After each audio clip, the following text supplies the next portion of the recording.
Let's cook! Lutong bahay, si Mother Earth. Ngayon tayo maghiwa ng manok.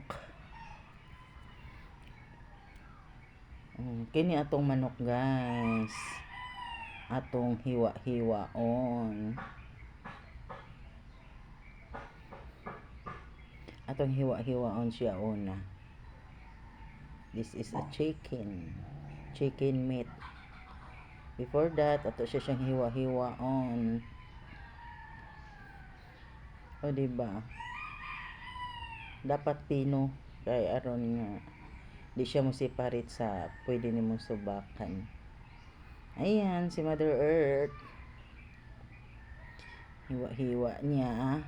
I-slice niya ang manok. Hindi na siya makalipad. Kasi hiniwa-hiwa ko na siya. Kawawang manok. Sa tiyan ni Roselda papunta. Pagkatapos ay lagyan natin ng asin. Dayon atong kukusan sa asin. Dayon butangan natong mantika atong init nga karahan. Dayon tong mga lamas atong gisahan.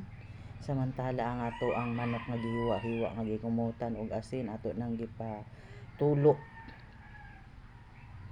Ipatulo na nato siya man nato siya ko. Kumutan mo siya asin dayon imo siyang hugasan dayon ipatulo. Para walay langsa. Dayon nagisa na ta sa to ang lamas.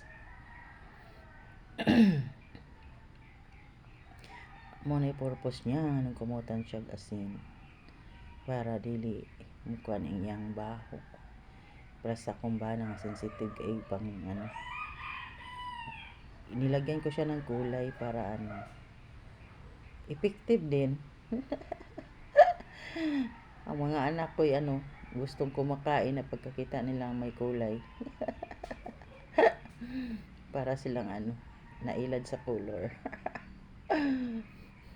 Ayan. Pagkatapos ay nilagay na natin yung ating pasta. Yun man lang, simpleng lutong bahay kasi kapag nandito ka lang sa bahay, kailangan marunong ka talagang dumiskarte kung ano ang mayroon dyan sa kusina mo. Ayan. Hintayin na lang natin ilang minuto at tayo kakain na. Ayan na. Let's eat. Thank you for watching.